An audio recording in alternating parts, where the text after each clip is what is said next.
I'm the managing editor for content for Asymptote. You've heard these wonderful readings from our panelists this evening, and now we're going to pick their brains for a little bit about the rather large topic of the state of translation. It seems like we are living through an exciting time for literature and translation at the moment. What do you think has sparked this recent surge in interest, and how can we continue to build on it?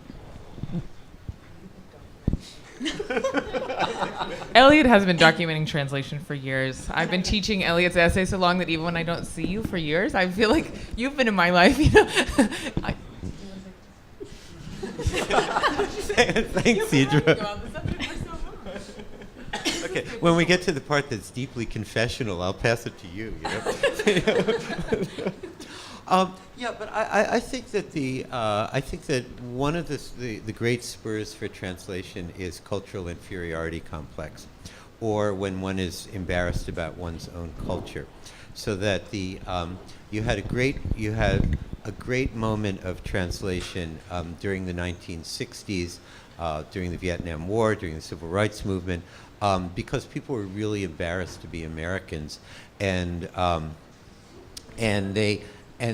they became eager to hear what's happening in the rest of the world, and translation really was part of the counterculture, and then translation, at least especially of poetry, kind of becomes, and up until say 1970, almost every American poet translated something. Then you have a period of about 25 years or so when the poets stopped translating. American poets more or less stopped translating, except for people who were translating in the 60s, the old-timers. And then it came back around 2000, I think, with Bush and the Iraq War. Once again, it was very embarrassing to be an American, and once again, people became eager to hear what the rest of the world was saying, and then that coincided with the internet, of course. And so much becoming available, and so many new means of communication opening. So I think since 2000 we have this huge boom in presses that are publishing translation, courses in translations at universities, and magazines publishing translation. So I think we're in a kind of another golden age. I also think I think that's an appropriately skeptical take on the phenomenon. I think it does really go back to 2000 or 2001. I mean, I teach Arabic literature for a living, and the difference between September 10th and September 20th was absolutely enormous. Really, as far as the money that was put in by the government, by the State Department, by the Defense Department, into language teaching. And it wasn't just Arabic. I think a similar thing has been going on for a long time for different reasons in Chinese. So we have better translators, we have better students, we have better pedagogy, we have, and that, I think that's kind of a narrow version. But I think interest in Arabic and Chinese literature in particular, and maybe that's one of the reasons why Eliot was surprised that there weren't more entries in the contest from non-Western languages, has really been absolutely taking off. And I think the reasons are material ones, let's say, yeah. Jeffrey, from a New Directions point of view or publishing point of view, what? Yeah, so I've been working at New Directions for since 2000, and I mean, New Directions it's a little bit more unusual in that it's been around since 1936, and it had been publishing translation of literature from all over the world from the very beginning when it started in 1936, and so it's definitely seen a lot of years of ebb and flow of translation. But since I've been working in publishing, I mean, there's really been a huge number of presses. That's kind of been amazing for me to see. But besides journals like Asymptote coming up through the internet, of course, but other small presses and other magazines that have come up since then that are really seem to be filling a space that's there for literature and translation. So I mean, I think a lot of it too is cultivated through these places as well. So it's kind of in the same area, but we talk a lot about the very tiny percentage of translated literature is in English-speaking countries, and I'm wondering if why you think there is such resistance to reading text and translation, particularly among English-speaking audiences, and what can be done to overcome this type of resistance. Idra, do you want to take this one? Well, it's interesting. I think that resistance is going down, I would say, to some degree. And I think that Americans, maybe because flights, as uncomfortable they are not that expensive, that it's more accessible for people to travel maybe who wouldn't have before, and more students taking semesters abroad than used to. I mean, universities didn't always have as many semester abroad experiences, and I think college is a time when people are more open to going abroad and to trying new things, and I think that's almost become like an American experience. Even if people just go and drink abroad with other Americans, at least they got on the plane, they got a passport, they went. So I think that is a force that's happening among the undergrads that I've taught. And I think something else that's changing a little bit is something that Eliot has written about, which is that there is a sense that America's empire is on the decline, and that we are wary and curious to see what empire is rising, whether it might be Brazil or China or, well, one hopes Brazil. And so I think that there is this sense that we aren't at the top of the pile and we're looking down and everyone is imitating us. That there is a sort of fear and a sense of a bit of an inferiority complex that Eliot talked about earlier. That what are these other countries doing? And all these articles about parenting or about education, and we have the sense that we might be losing our footing a little bit intellectually and in the sciences and the literature and the humanities. And I don't know if everyone remember, what year was it with the Nobel Prize when there was that statement that the reason why American writers hadn't won is because they don't read or translate enough? What year was that? Horace England. Yeah, but I think that this is a kind of cliche that publishers believe, but I don't think it's actually true that Americans don't read translations.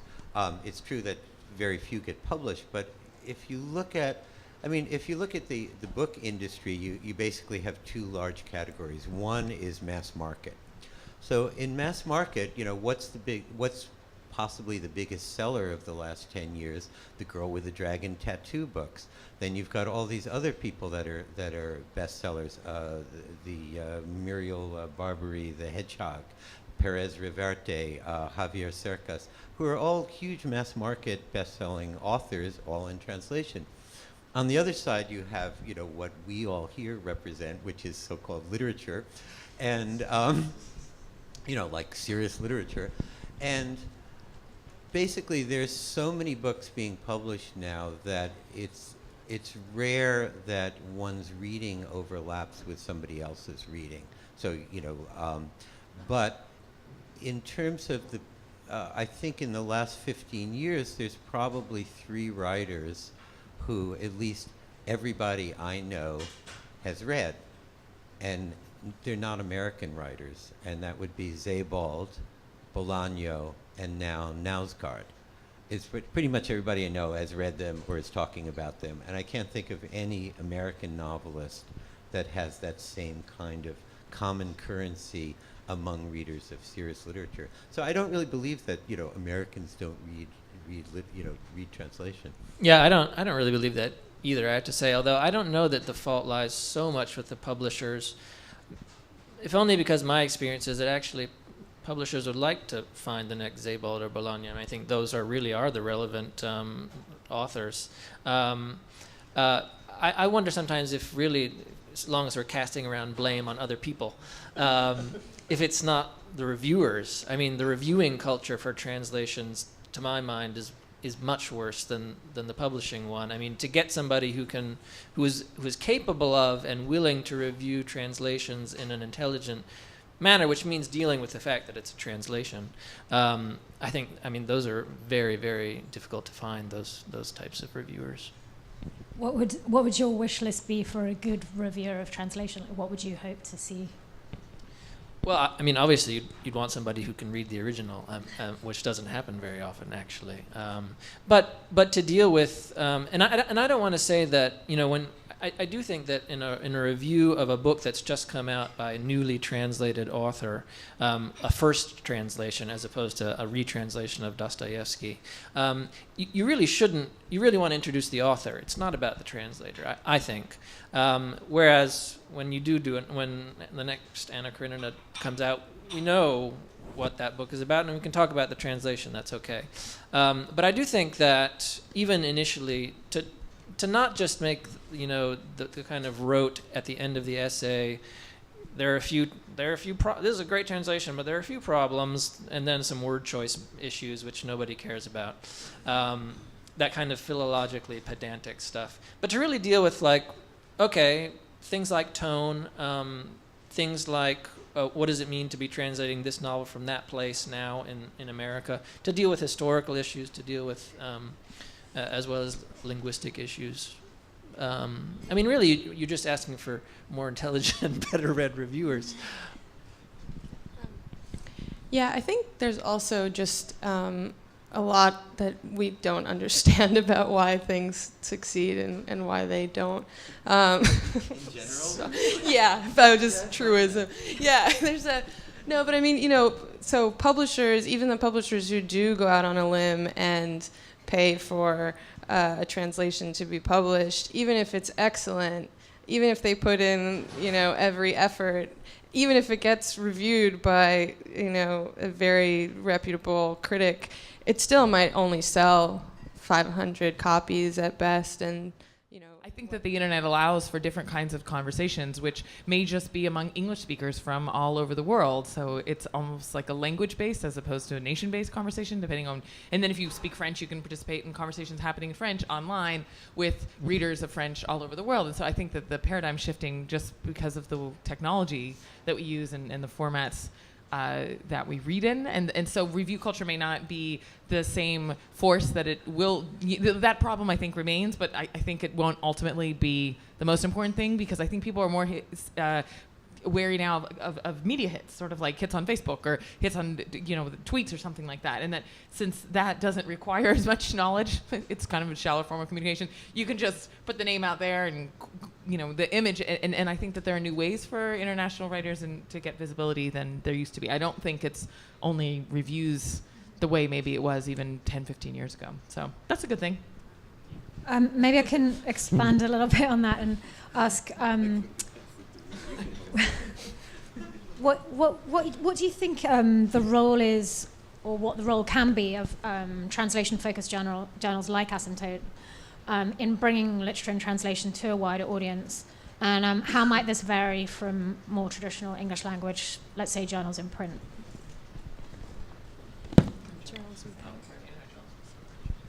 Like these online communities, are they, you know, what are they doing for literature and translation?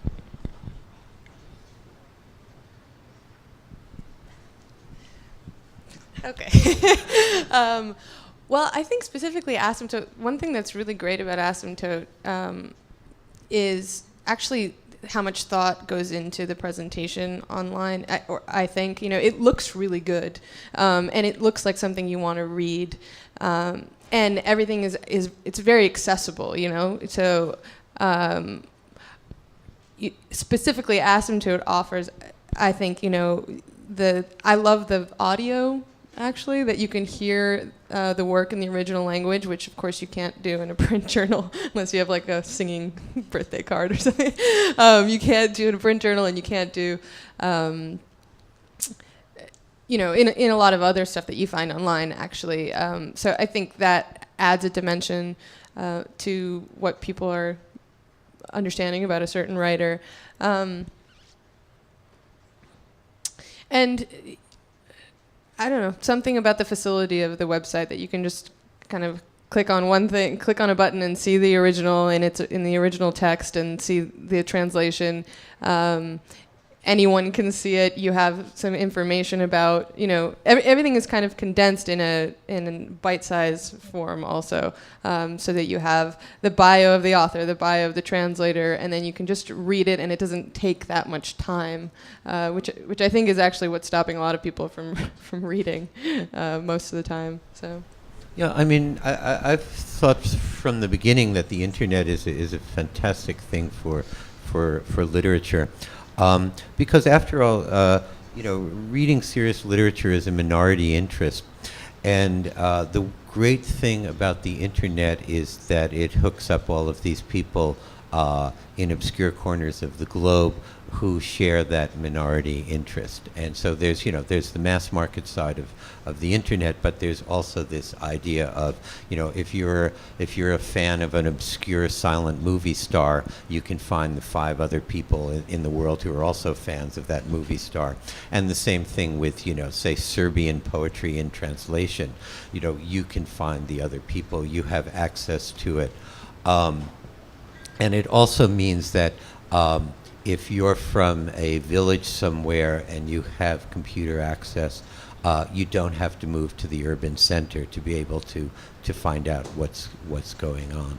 And somewhat off the subject, but all of these people that complain about Google Books and everything, nobody ever thinks about the third world. And one of the great problems in the third world has been creating libraries, getting books to places in Africa and Latin America and Asia and so forth. And people have tried different programs and it never really works in terms of shipping the books and so forth. Now with the internet, I mean, you have, if you're somewhere in Africa and more people have computer access, you suddenly have millions and millions of books available to you, which you never had before. So I mean, this is changing the world, absolutely. So I'm totally optimistic about it. Well, that seems like a good note to go off on. We're actually kind of getting towards the end of our time here, but I wanted to open our panel out to the audience in case anyone has questions for a quick Q&A. I know that there are writers who write thinking that they want to be translated, and so that they take that into account when they're writing the books, or who could write, let's say, in Hindi, but they write in English because then they get to go over the hurdle, but maybe what they would write would be different. But then there's other writers who are doing the opposite, who say that they want to write in a language that even if they have to translate themselves, because they think that what they will write will convey a different nuances depending on the language that they write it in, even if it is not necessarily English, which is sort of the gateway language. That a lot of writers who do well in English and going abroad are in fact translators themselves. Maybe that's a factor. Yeah.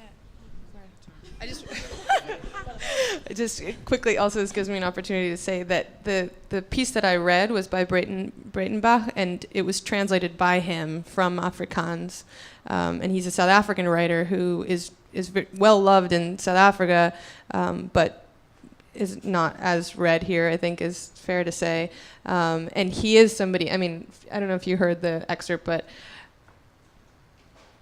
you could say that it's maybe not written for an American sensibility, actually. And I wondered, as I was reading it, I was wondering if, the way in which something is written will make it more amenable to American tastes. And I don't think, for example, that he has that in mind when he's, yeah. Yeah, I'm not so sure I believe in that. I mean, there's a kind of straw dog going around about writers who are writing for translation, and I'm not so sure that I believe that in that sense. I mean, Kafka's sitting around there in Prague, and he's not thinking, gee, I wonder how this is going to work in French and English.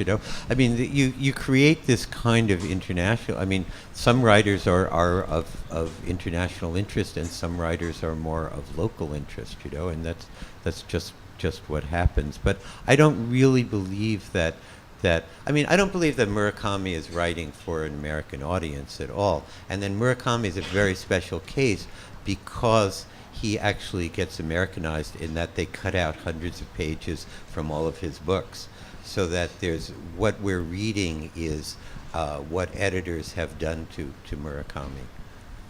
I think not so much as intention as result. That because he is aware of American culture and makes references to it, that it has more international appeal, even if that's not his intention in writing it. I think that's just the result. Yeah, but the Japanese don't just talk about, Japanese talk about jazz and movie and American Hollywood movies and everything. They belong, it's not a geisha culture anymore, right? So they're talking, the Japanese are as international as anybody else in that sense, right? In terms of, their pop interests. I was just saying with Bolaño, it seemed a lot to do with, a lot of his initial translations seemed to have come through English, the first few books. Yeah. It seemed, I thought. Yeah, and in fact, Sebald, I remember being in Germany around like 2000 or something, just when everybody here is like complete Sebald fanatics. And I'm asking everyone in Germany about Sebald, and nobody had read him, and maybe one person I met had read him who said, oh yeah, well, we had one Thomas Mann, that was enough. Nobody was interested in him. Now, I think through that international reputation, that he's come back, and now he's, a huge hit in Germany. I think also just, yes, in response to your question, that, publishers, I don't know, I worked for a few years in publishing, and it helps if it's been translated somewhere else and it does well somewhere else. It's it's like a comparable title, or it shows that it can be successful, and so maybe it has more points in favor of it.